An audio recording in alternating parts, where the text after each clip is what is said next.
Check, check. 1, 2.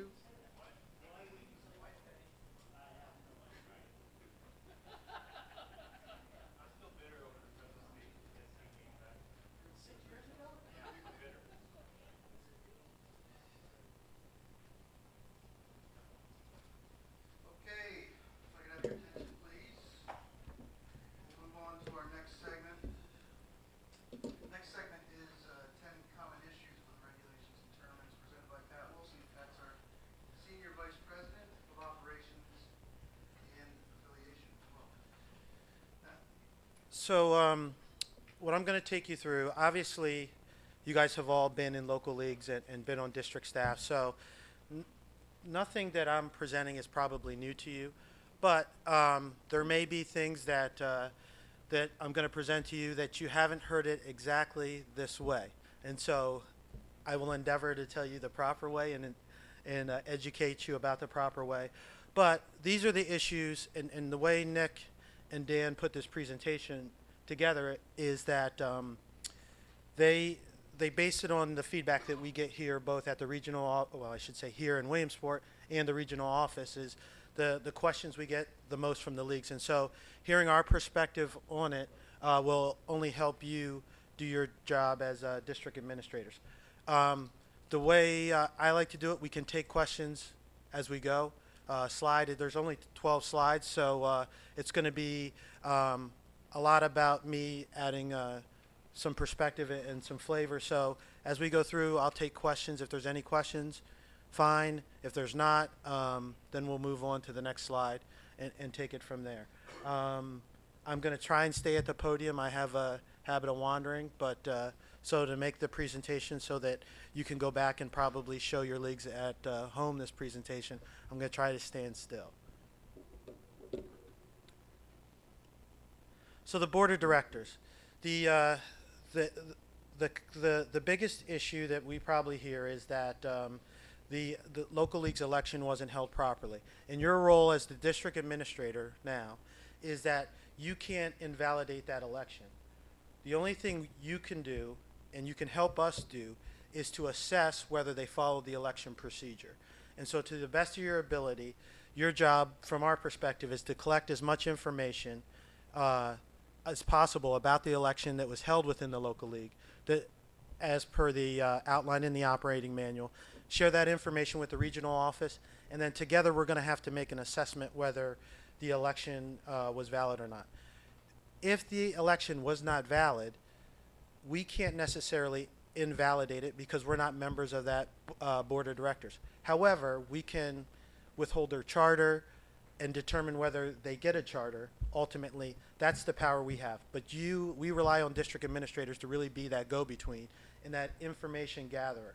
And that's the undertone, and that at this time of the year, for about 9 months, which is the first 5 slides, you're really the go-between, the elected representative of the local leagues, but the go-between and the information gatherer for Little League in general, Little League International, the regional offices.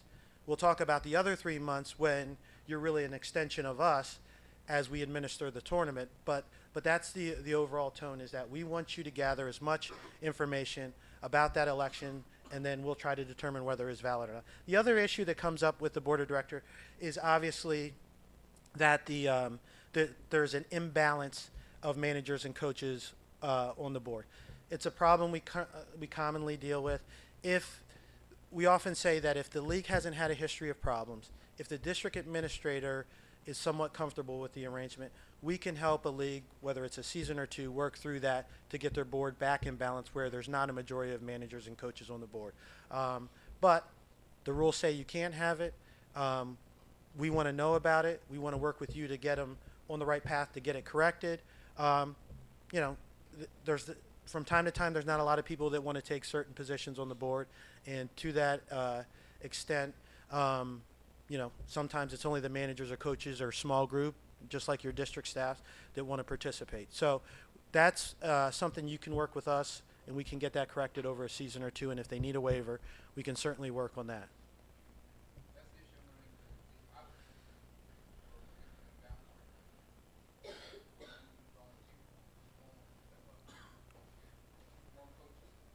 So what we have to determine is that league healthy? I mean, healthy from the perspective is that are the managers and coaches dictating policy that is team centric, uh, my division centric, or do they have really the outlook for the entire league?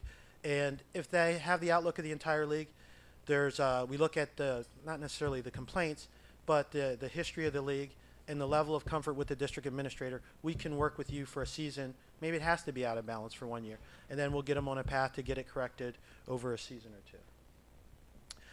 two. Coaching appointments, and you all hear this, and probably when you were in local league, the fundamental thing and the thing to remind leagues with about this is that the president appoints the coaches and the board approves.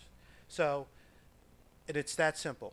And there needs to be no explanation from anyone, not at the district level, not from here, not at the local level. So just to reiterate, and I'm sure you all know this component, is that the president walks in the meeting with his slate of managers and coaches. The board reviews it, and they go down the list and say, yes, yes, no, yes, no, yes, no. And once they say no, unless they change their vote, then the president has to go back and come up with a new manager to replace this one and this one where they said no. So, and it's that simple. A lot of times where leagues get into trouble, and this is how you can advise leagues, is that they try to start explaining, well, you know, we got some calls from some parents, and there needs to be no explanation. There needs to be no justification. And that's when they go down that slippery slope of, you know, everybody wants to talk a little bit more, and the more you talk, the more you can get yourself in trouble. So the fundamental thing is that the president appoints and the board approves. And it's the best thing to do is not stray from that. And the other thing to do is, you owe no one an explanation. And really, you have to underscore that when they walk out of the meeting, not only doesn't the president owe anyone an explanation, just because, you know, Dan Velt's my friend, you know, and I'm on the board, and he didn't get appointed as a coach, I can't tell Dan what happened in the meeting either and why, and the discussion that centered around his lack of appointment, because that's only going to get the league and the other board members in trouble, and the board member who told him or explained it to Dan or whatever. So I saw a question here and here, so we'll take them in order. When the board okays presidents or what's done, they should be doing it one at a time, not as a whole. They can do it as a whole if they're in agreement. I mean, if you say they have a division and it's all the managers are returning, and the league had no issues, can they take it as a whole? You know, it's just a simple motion. You know, I move to take these, you know, the Little League Major Division as a whole. Seconded, okay, then, you know, you can vote on it as a whole. The problem is that then if someone votes no because they don't like one person on it, then you have to go down person by person and vote on it. So, you know, in an effort for expediency, you can take them by division as a whole, but if there's an issue or somebody votes no, then you got to take them one at a time to get to the root of the issue. I shouldn't say the root of the issue, the person that they're concerned about and why they're going to vote no. So you said that the president board, does the president himself, if you say the president accepts and then appoints, can he someone he can just throw one out before you get to the board? Oh yeah. So if the board wants me to be the let me say it this way because this is a better way to say it. The board of directors can't put someone on the slate. It's the president has, for good or for bad, the absolute authority to bring the names forward. So we can't add Sarah's name to the list as a board of directors if we're the board of directors because D'Amico didn't bring her name forward. It can't happen. There's no way to get the name. Unless the president brings it forward, the person's not going to coach or manage. It's that simple.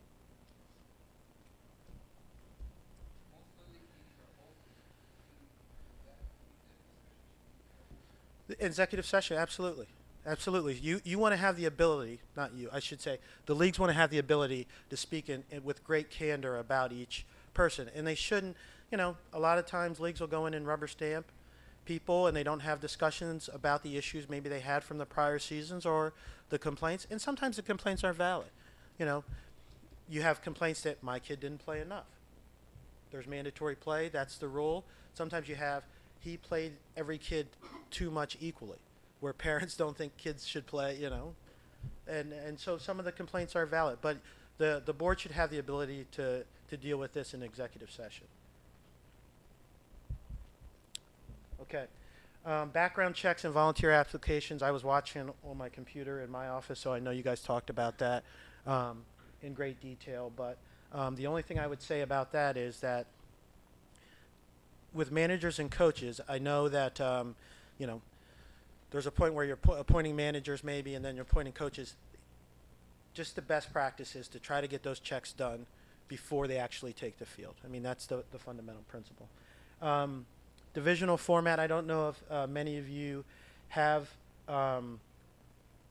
leagues that operate under divisional format. What I would share with you under this aspect is that we're leagues, when I think it was 2007, 2008, when we froze the boundaries of leagues, there were leagues that were operating either multiple managed, two actual leagues with their own ID numbers, same boundaries or geographic, or divided by another method, common pool. But then there were leagues also that were required to operate under a divisional format because of the size of the league. Maybe they had a population of 60, 70,000 and it was easier for them. They have a large number of teams. And so the fundamental thing for the district administrator and the league is that annually they should go back through and review the paperwork that the region has on file with regards to their divisional format. And the league should, and I would encourage leagues to do that, they should vote again on the method by which they're going to operate divisionally. So what I'm saying is that if we're going to have a geographic boundary, at one of the meetings we should just vote again as a board to say we're going to continue in 2013 to operate geographically. Or we're going to use the common pool method. And then go through as a board, say, and this is how the teams are going to be split. You know, what leagues don't do is that, you know, a lot of things are handed down. New people come in, and then the questions are, why do we do it this way? And they haven't touched their divisional format for a number of years. Now, they're supposed to, but they haven't, and that's just the reality. So as a district administrator, you want to advise those leagues that are either interleague and have or not interleague, multiple managed leagues to endorse their or approve their format again, divisional leagues to approve their format again, and you want them to do it each season, and or determine whether they're going to change the way they're going to split, which is acceptable, and you know they have to fill out the paperwork with the region, but that really needs to be done every season, because what it brings is continuity about talking about it, so that as people transition on and off the board, there are people there that have worked on that issue before. Any questions on that? Yes, ma'am.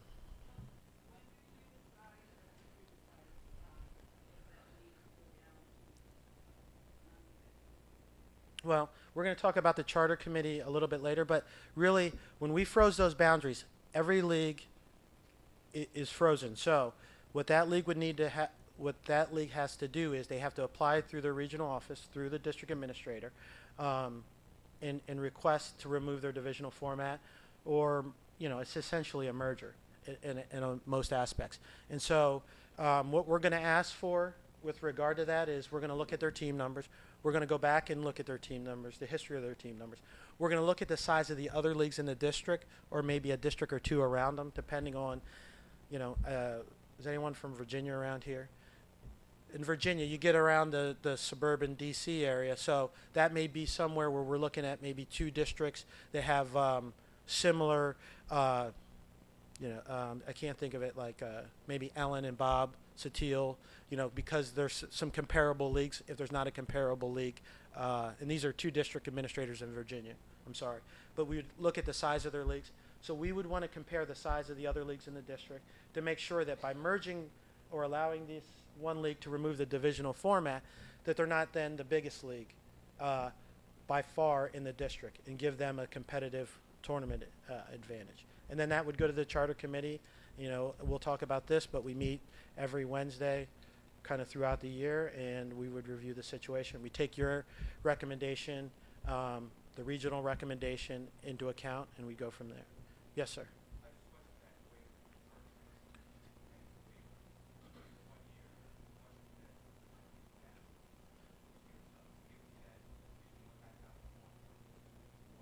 Mm-hmm.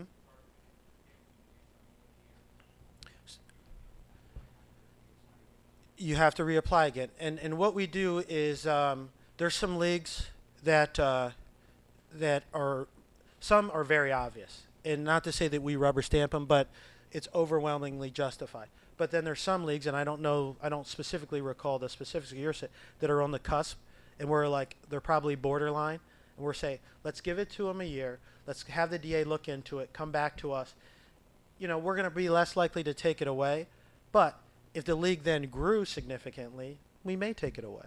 And we want to have the ability to do that so that, again, looking at the balance of that league or that merger or that removal of divisional format in comparison to the other leagues in the district. So we would want you to reapply and go through the regional office. And typically after we look at it 1 or 2 years, you know, it's for the life of the league, and that's their new operating procedure. But that's why we do it. I mean, I don't know the specifics of your situation, but if they're borderline, we want them to come back just to make sure we made, you know, the right decision, because a lot of our information is based on the information, again, that you collect for us. And sometimes the situation changes and the dynamics change. So.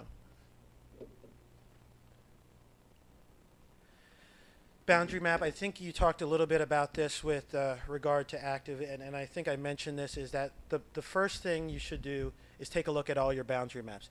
Number one, you're kind of inheriting everything from the previous district administrator, and I'm not disparaging anyone that operated before you, but the point is that people in leagues primarily perceive what their boundaries are versus what their boundaries actually are. A lot of these boundaries were established long before any of these folks were involved in the league. So what you want to do is, or have one of your district staff. I mean, it doesn't always have to be you. When I say you, I mean you as the district administrator, and really evaluate and look at every map and go over every map, because that's the fundamental thing, and that's where the leagues are going to draw. Make sure there's no overlaps.